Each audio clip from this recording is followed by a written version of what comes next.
Il est 13h, bonjour, nous sommes jeudi 4 avril, bienvenue aux nouvelles. Le processus électoral est en bonne marche. L'annonce a été faite au cours d'une rencontre d'échange qui se tient dans ce sens sous la présidence du ministre de l'Administration territoriale. Elle porte sur l'introduction de la biométrie dans la gestion des activités électorales d'une part et d'autre part sur le contexte sécuritaire particulier dans lequel se préparent ces élections. Compte rendu Moïse Traoré. Le processus électoral est irréversible. La CENI et la DGE font partie des structures impliquées dans son organisation. C'est ensemble que nous allons réussir ce processus électoral.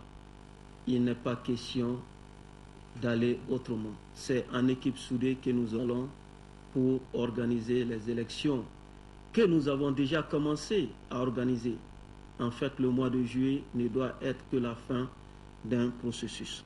À côté de différentes structures, le personnel de commandement, dont une quarantaine de préfets, prennent part aux échanges.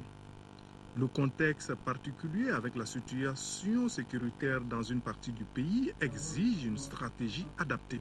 Le contexte se définit aussi par l'introduction de la biométrie dans la gestion de nos activités électorales. Il s'agira de sécuriser l'identification des électeurs, d'avoir des listes électorales perfectionnées, aussi d'ajouter bien évidemment les activités liées aux deux premières. Les 3 journées sont mises à profit pour examiner la répartition territoriale des électeurs et la stratégie de remise des cartes NINA. Il est également question de la validation des supports d'établissement de listes électorales. Enfin, le séminaire bénéficie du soutien de la Fondation AIFS d'appui technique aux processus électoraux. Soutenir le système éducatif malien, telle est l'ambition de la mairie du district de Bamako pour ces. Elle vient de procéder à une signature de convention avec les comités de gestion scolaire des centres d'animation pédagogique de Bininkuro et de Taliko. Le reportage est de Abdraman Maïga. Avec cette signature de convention, la mairie de la commune 4 du district de Bamako et les comités de gestion scolaire des centres d'animation pédagogique de Sebeninkuro et de Taliko se donnent désormais la main. Cette collaboration aura pour centre d'intérêt une meilleure prise en compte des préoccupations des différents établissements publics et privés de la commune 4. La finalité recherchée demeure l'amélioration des conditions de vie et d'apprentissage des élèves au niveau de ces 2 caps. La signature de la convention, c'est aussi un double engagement. L'engagement des comités de gestion à bien faire. L'engagement des comités de gestion à s'occuper exclusivement de l'intérêt scolaire, à mieux gérer les écoles, à mettre la bonne des comités de gestion et leur meilleure implication dans la gestion de l'école. Pour ce faire, la mairie de la commune 4 s'engagera à les accompagner. Son rôle sera de retrouver des partenaires stratégiques pour le financement des activités qui seront élaborées par les comités de gestion scolaire. L'engagement de la collectivité, c'est être près des comités de gestion scolaire, les accompagner, les aider par tous les conseils possibles, les encadrer, les encourager et être aussi un bon relais auprès de l'État. Le maire et sa délégation, une association qui s'est depuis bientôt 2 ans pour une mission d'assurer la formation des élèves des classes de 4e, 5e et 6e année aux écritures Nku. Ces activités qui se déroulent dans 2 groupes scolaires de la commune 4 bénéficient de l'appui de la mairie. Voilà, comme vous l'avez constaté, il s'agit plutôt de la mairie de la commune 4 et non du district. Lancement officiel des activités au titre de l'année de l'association de solidarité en faveur des déplacés et réfugiés du nord du Mali. Cette nouvelle association veut contribuer à l'amélioration des conditions de vie des déplacés et réfugiés du nord. Fademba Keïta. Soulager les souffrances des populations durement éprouvées par les événements du Nord à travers les actions ciblées en matière d'hygiène, de santé, d'éducation et de sécurité alimentaire, tel est l'objectif de cette association. Pour la mise en œuvre de son plan d'action, l'association de solidarité et d'action en faveur des déplacés et réfugiés du Nord Mali porte notamment sur l'appui technique et financier des collectivités territoriales, de la société civile, des organisations socio-professionnelles et non gouvernementales. La présente rencontre rappelle les fortes traditions du peuple malien, visant à rechercher dans l'unité, la concorde et la sérénité les solutions aux problèmes qui peuvent entraver sa marche vers le progrès matériel et moral dans un espace qui appartient à chacun et à tous. Le président d'honneur de cette association ouverte à tous sans discrimination s'engage à soutenir l'initiative. Leur initiative s'inscrit parfaitement bien dans la droite ligne de la feuille de route de transition adoptée par le gouvernement. Appuyer les réfugiés et les déplacés du Nord, faciliter leur retour, les accompagner, les réinsérer. Je crois que c'est un objectif très noble. Dans le plan d'action 2013, les activités à réaliser s'effectueront par trimestre. Parmi celles-ci, on peut citer l'organisation des campagnes régulières de sensibilisation sur la paix et la cohésion sociale, achat et distribution de matériel didactique et scolaire, des kits d'hygiène et d'assainissement et des plaidoyers pour la réinsertion socio-économique des déplacés et réfugiés. Direction nationale de l'agriculture, direction générale des douanes et regroupement des professionnels des produits phytosanitaires Mali était mardi à Sikasso. Objectif, échanger avec les acteurs impliqués dans la prévention de l'introduction illégale des produits phytosanitaires non homologués. Le RTM Sikasso, le reportage de Daouda Diakité. Depuis un certain moment, le constat qui se dégage est que la plupart de nos marchés sont inondés de produits phytosanitaires de contrefaçon. Ce qui constitue un manque à gagner de plusieurs centaines de millions de francs CFA pour le trésor public. Ainsi, pour inverser cette tendance, la nécessité d'une synergie d'action s'impose. Voilà ce qui justifie cette mission conjointe Direction nationale de l'agriculture, des douanes et du CropLife, groupement des professionnels privés de distribution des produits phytosanitaires du Mali. Nous sommes en début de la nouvelle campagne hivernale et c'est ce moment précis que certains opérateurs économiques choisissent pour faire rentrer des produits qui ne sont pas autorisés par le comité sahélien des pesticides.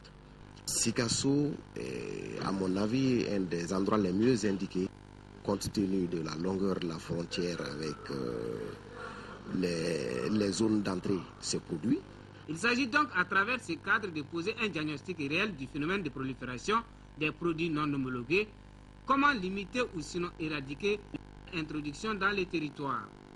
Et les acteurs semblent déjà bien de la mission.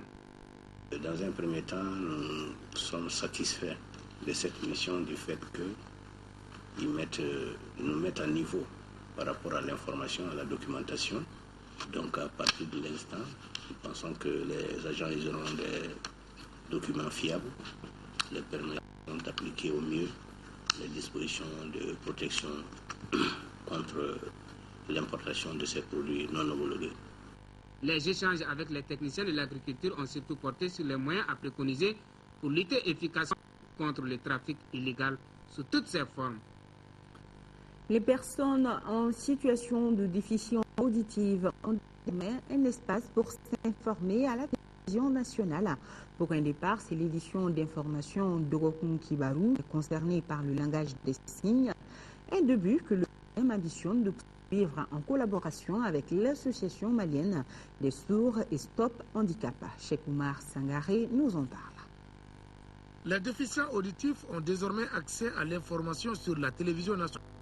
Cela a commencé le dimanche dernier par l'édition d'information d'Orokun Kibaru en Bambara. L'accès des malentendants à l'information est un facteur de leur income. Les responsables de l'ORTM en ont voulu ainsi. Handicap qui nous a écrit pour demander si nous pouvons inclure ce procédé dans nos programmes. Vous savez, nous avons 13 langues nationales dans les bulletins de langue. Nous avons aussi le français comme journal. Alors si il faut assurer tout ça, ce n'est pas une mince affaire. Notre ambition, on voit petit, mais on a une grande ambition en fait. Couvrir toutes les éditions d'information n'est pas une chose aisée, car les signes des sourds varient en fonction de la langue et du milieu. Que les sourds de Bamako ne signent même pas de Ségou, encore moins que les sourds de France ou des États-Unis ici. Donc on a tenté de faire, d'uniformiser, d'avoir une langue internationale des sourds ici, le gestino, mais impossible ici. Chaque communauté sourde ici veut garder son identité ici. L'initiative est venue au bon moment parce qu'actuellement, chacun a besoin d'informations. Aujourd'hui, merci, il est très content. Tous les sourds du Mali peuvent, avec la langue des signes ici, le journal parlait en langue des signes ici, vraiment, les sourds sont vraiment très contents. Hors de nos frontières, en Guinée-Conakry, l'opposant Jean-Marc Tellino devant la justice. Ce leader politique est accusé d'escroquerie. C'est la deuxième fois que Jean-Marc Tellino se rend au tribunal de première instance de Mafanko. Il y a une semaine, l'ancien ministre de l'Agriculture est entendu pour outrage et injure envers l'actuel chef de l'État. Cette fois, le juge veut l'entendre pour une affaire d'escroquerie. Pour les avocats, c'est du harcèlement. Ils accusent le juge d'instruction d'impartialité. Nous voulons une justice équitable, une justice saine. Mais que vous dites à un juge d'instruction, nous ne te faisons plus confiance parce que nous te suspectons. Nous pensons que tu as une certaine amitié avec notre adversaire. Malgré qu'en réalité, l'adversaire dans cette affaire, c'est autre personne. Jean-Marc Tellino a reçu le soutien du chef de file de l'opposition qui réclame le respect de la présomption d'innocence.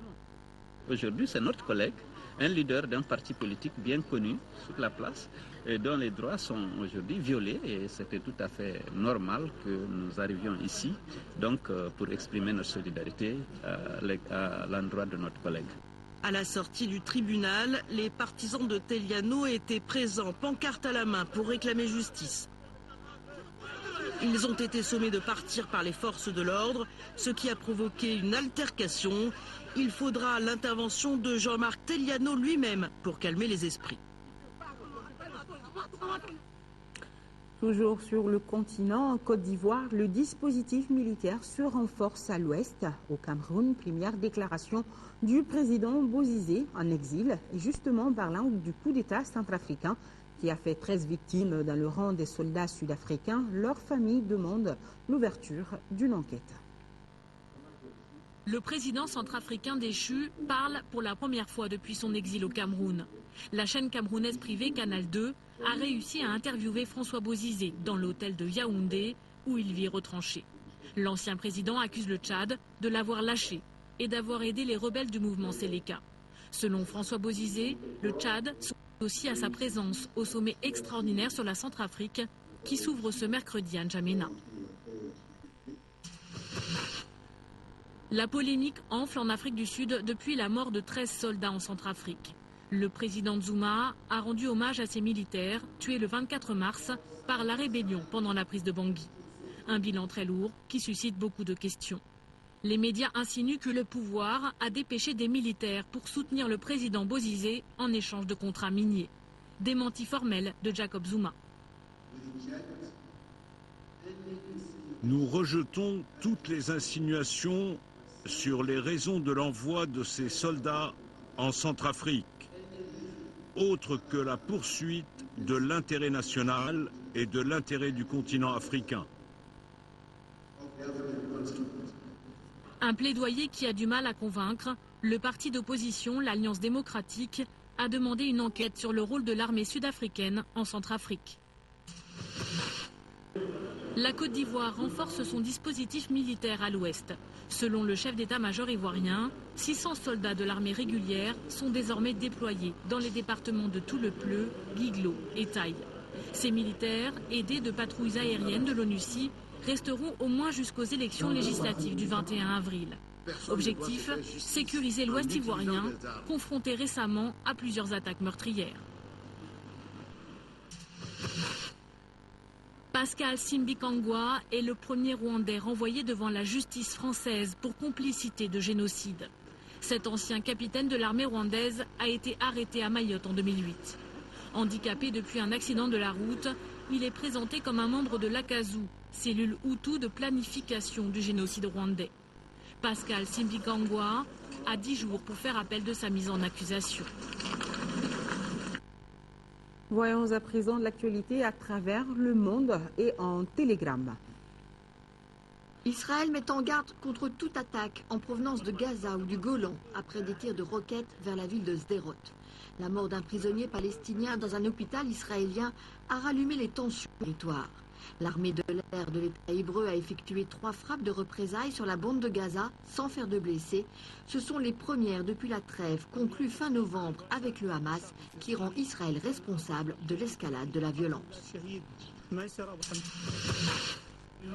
Nouveau rebondissement dans la crise bancaire chypriote. Le ministre des Finances, Michalis Saris, démissionne. Le gouvernement a en effet mis en place une commission chargée d'enquêter sur la façon dont l'île a été poussée au bord de la faillite. Et le ministre dit partir pour laisser libre champ aux enquêteurs. Des rumeurs circulent sur des transferts financiers douteux effectués par plusieurs personnalités politiques. De nouvelles manifestations ont eu lieu mardi soir à Nicosie contre le plan de sauvetage international de 10 milliards d'euros qui impose à l'île des mesures drastiques. Il aura fallu 7 ans de discussion pour que l'ONU adopte mardi le premier traité censé moraliser le commerce des armes conventionnelles, estimé à 80 milliards de dollars par an. 154 voix pour et seulement 3 contre, celles de la Syrie, de la Corée du Nord et de l'Iran.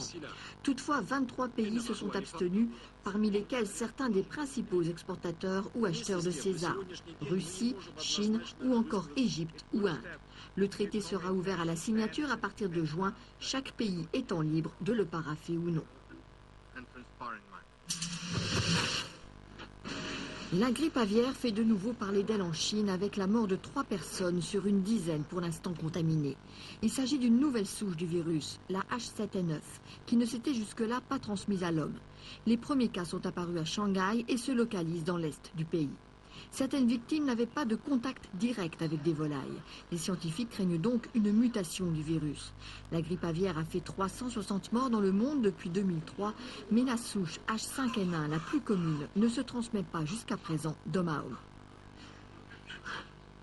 Voilà, restez fidèles au programme de l'ERTM pour la grande édition. Retrouvez Amadou Sankaré et demain, 10h, 13h, vous serez avec Mohamed Touré. D'ici là, vous pouvez faire un tour sur notre site web www.ertm.ml. Là, merci à vous qui nous suivez de Bondy, Bobigny, Saint-Denis, Sarcelles, c'est en France. Merci.